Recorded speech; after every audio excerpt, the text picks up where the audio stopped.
My name is Daphne Frost. I'm 69 years old, and for 3 years, I took care of my grandchildren almost every weekday. I never asked their parents for money. I never sent them a bill. I never kept track of what they owed me. I simply believed that helping your family was what you did. Then, one Tuesday afternoon, I heard a voicemail that changed everything. It was from my son-in-law, Garrett.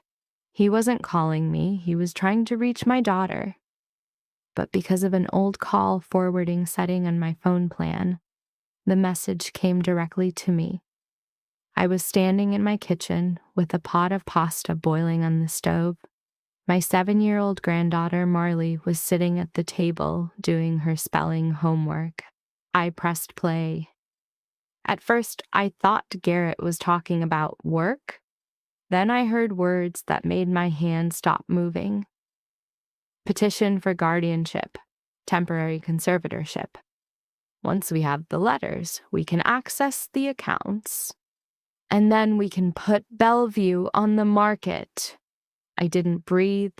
Then I heard my daughter's voice as the background. Tell her it's just math. The message ended. Behind me, the kitchen timer went off. Marley looked up. Grandma, the lemon is done. I stared at the yellow timer in my hand. Then I turned off the stove. I didn't call my daughter. I didn't call Garrett. I didn't confront anyone. I saved the voicemail. Because after 45 years working with medical records, I had learned something important. When somebody is trying to build a story about you, never give them the opportunity to rewrite the evidence. I lived on Bellevue Street in Cape Girardeau, Missouri. It was a quiet neighborhood.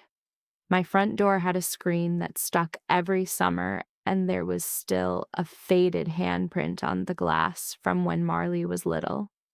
For 3 years, my routine had been almost identical. I left home around 7:15 every morning. I drove to my daughter's house. I made breakfast. I got the children dressed. I took Otis to speech therapy. I picked Marley up from school. I prepared snacks. I handled homework. And when 4 o'clock came, I dealt with the meltdown everyone else preferred to ignore. 50 hours a week for free. I didn't complain. I loved those children. I even had a little lemon-shaped kitchen timer that I carried between our houses.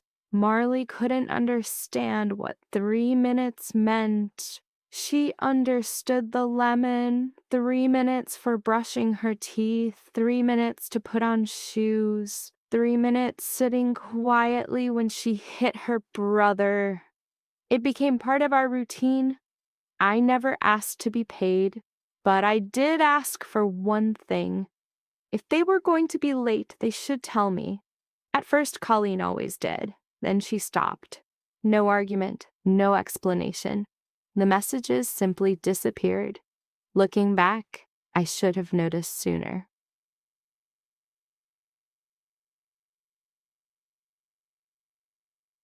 Before I became a grandmother who spent 50 hours a week babysitting, I had worked for 45 years. I started in a hospital records department when I was 19. At first, I pulled paper charts. Years later, I became the director of health information management. I learned how important documentation could be. Dates, signatures, certified copies, medical records. Everything had a trail. I retired in 2021. On my final day, my staff gave me a cake and an old cardboard box. Someone printed a joke on the label. Do not purge. I took it home.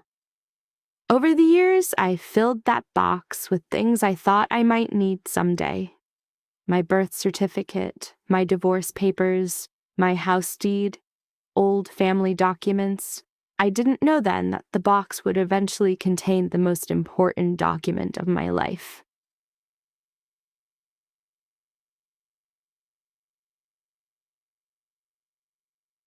My daughter, Colleen, was 41. She was smart, organized, good with numbers. She rarely lost an argument because she always had another spreadsheet ready.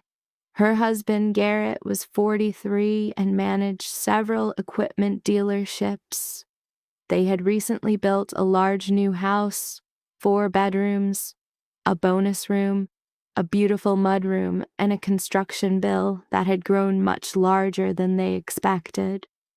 One evening, Garrett told me about his father. His father had died with a house nobody could sell. Bad roof, bad paperwork, bad timing. Garrett spent more than a year dealing with it.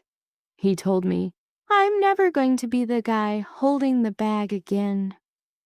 At the time, I thought he was simply talking about his past. Now I realize he had been preparing me for a conversation that hadn't happened yet. A few weeks later, Colleen brought up my house. She had printed property comparisons. She knew exactly what my home could sell for.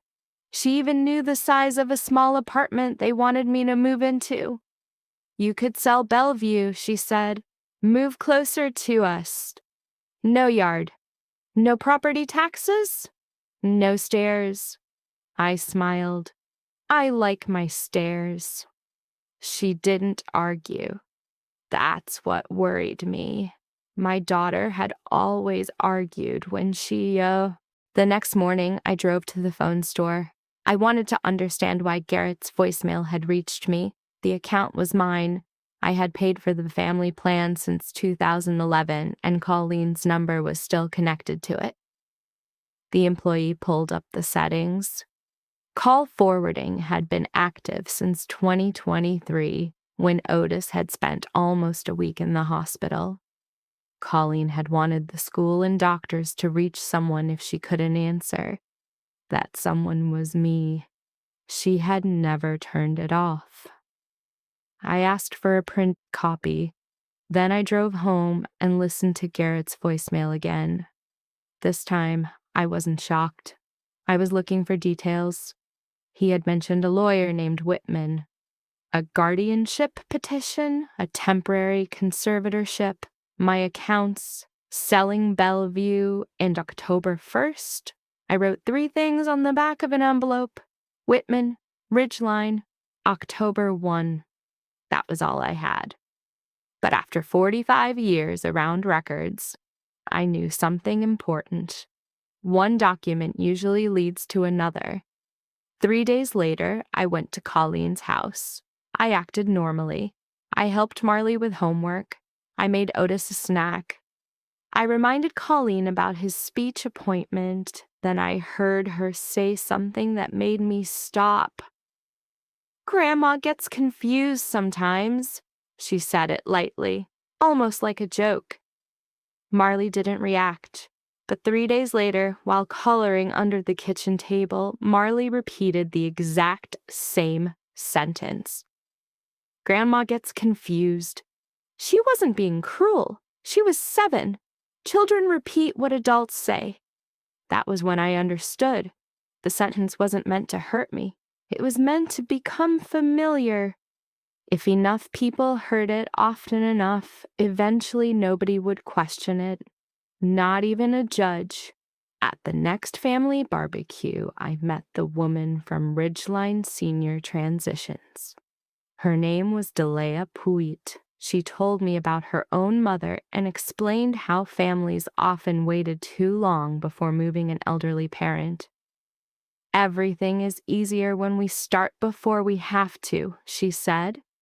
Then she handed Colleen a packet. Not me. Colleen slipped it under her purse. That night, I searched for Ridgeline. The company helped older people move into senior communities, but they also worked with real estate professionals. A family could pay for a placement, and the sale of the old home could create another financial benefit. I stared at the screen. Someone had given my daughter a plan, and my daughter had started following it. Then I remembered my mother. Her name was Ruth. She had a stroke in 2015. After rehab, she wanted to remain in her own home. Colleen came to see her with a laptop and several spreadsheets. She had calculated the house value, home care costs, taxes, mileage, and assisted living expenses. Her plan was simple: sell the house within 6 weeks, move my mother somewhere else. I said no. Colleen didn't argue. She simply folded the papers and said, "It's just math, Mom." My mother lived another 15 months. She stayed in her own home until the end. After the funeral, Colleen admitted that selling the house earlier would have made more financial sense. She wasn't completely wrong. That was what frightened me. My daughter was very good with numbers. She simply wasn't asking what those numbers meant to the person living inside them. And now she was doing the same thing to me. That night, I opened the old cardboard box in my hall closet. The label was still there: "Do not purge." Under my birth certificate and divorce papers was a blue folder. I recognized the name immediately. Margaret Salter, attorney at law. I hadn't opened it in 10 years. Inside were my will, financial power of attorney, healthcare directive, and another document I'd almost forgotten: a declaration naming the person I wanted to act for me if I could no longer make decisions. I read it twice. Paragraph 4 was only 4 sentences, but those 4 sentences changed everything. I had named my friend Nain as my preferred guardian and my brother Wendell as the alternate. Then I had written something else.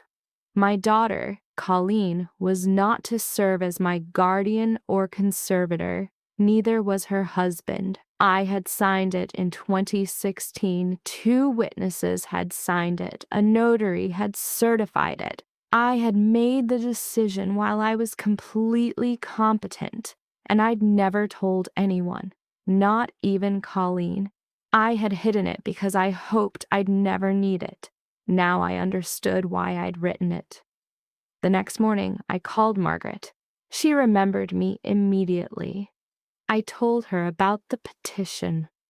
"Do you still have the original declaration?" she asked. "Yes." "Then bring it." I asked whether a document that old could still matter. She explained that a declaration made while I had full capacity could carry significant weight, but it wouldn't automatically prove that I was competent today. That would be the fight. The hearing was scheduled for Thursday morning. I arrived with Margaret, my lawyer. Colleen and Garrett were already there. So was Dilea from Ridgeline. Garrett testified first. He described the 22 incidents in the observation log: the unpaid water bill, the wrong turn, the stove, and the supposed memory problems. Then his attorney asked why they needed temporary guardianship. Garrett hesitated. "There's a window," he said. Then he repeated the sentence from the voicemail: "Everyone told us we should get her declared before the leaves turn." My lawyer stood. She began with my medical records. A certified report showed that on September 9th, I had scored 29 out of 30 on a standard cognitive screening. Then Margaret presented a telephone note from my doctor's office. Colleen had called on September 3rd saying she was concerned about my memory. She asked to be added as a contact and wanted her concerns placed in my chart. Then Margaret opened the blue folder. She handed the judge my declaration from 2016. "Mrs. Frost, did you write this?" "Yes, Your Honor." "Did you understand it?" "Yes." The judge read paragraph 4 aloud. My daughter was specifically excluded from serving as my guardian or conservator. So was her husband. Then came the child care records. Garrett had received more than $12,000 in child care reimbursements. Every claim identified me as the provider. Colleen had certified that I provided about 50 hours of child care every week and had sole supervision of their 2 children. The most recent certification had been signed only weeks before the guardianship petition. Margaret looked at Garrett. You certified that Mrs. Frost was capable of caring for your children 50 hours a week, yet 38 days later, you asked this court to determine that she could not manage her own affairs. Garrett stared at the table. The judge asked, which statement is accurate? He didn't answer. Finally, he whispered, I didn't want it to go this far. Colleen turned toward him. What? He looked at her. You told me to do it. Her face went pale. The courtroom went silent. The judge denied the request for temporary guardianship. He found insufficient evidence that I was incapable of managing my own affairs and gave significant weight to my 10-year-old declaration. Afterward, Colleen caught me outside. You had that document for 10 years. Yes. Why didn't you tell me? Because I hoped I'd never need it. She started crying. Does this mean you hate me? No, loving you doesn't mean giving you control over me. Garrett had to repay the childcare money, and his employer investigated the claims. Their new house eventually went on the market. I stayed in my home. Nobody moved me. Nobody sold my house. Nobody took control of my accounts. A few weeks later, I had my cataract surgery. When I came home, I could read the tiny label on the old box in my hallway. The blue folder went back inside, but this time I didn't hide it. Things between Colleen and me are different now. She still brings the children on Sundays. The lemon timer sits on my kitchen window. Otis still calls it the bee. Marley is taller now. One afternoon, she placed her hand against my screen door, almost exactly where her old handprint had been. I smiled. I spent 45 years working with records. I thought I understood paperwork. But I didn't understand its greatest value until I needed it myself. The most important document in my life wasn't my deed or my bank statement. It was 4 sentences I wrote when nobody was trying to take anything from me. 10 years later, those 4 sentences spoke when I couldn't. So here's the lesson I learned. Decide who speaks for you while your voice is still strong. And don't be afraid to decide who doesn't. You can love your children. You can forgive them. You can help them. But your kindness should never become permission for someone else to control your life. I still have my house. I still have my family. And I still have the little lemon timer. But now I also have something I should have had years ago, a boundary. And this time it's written down.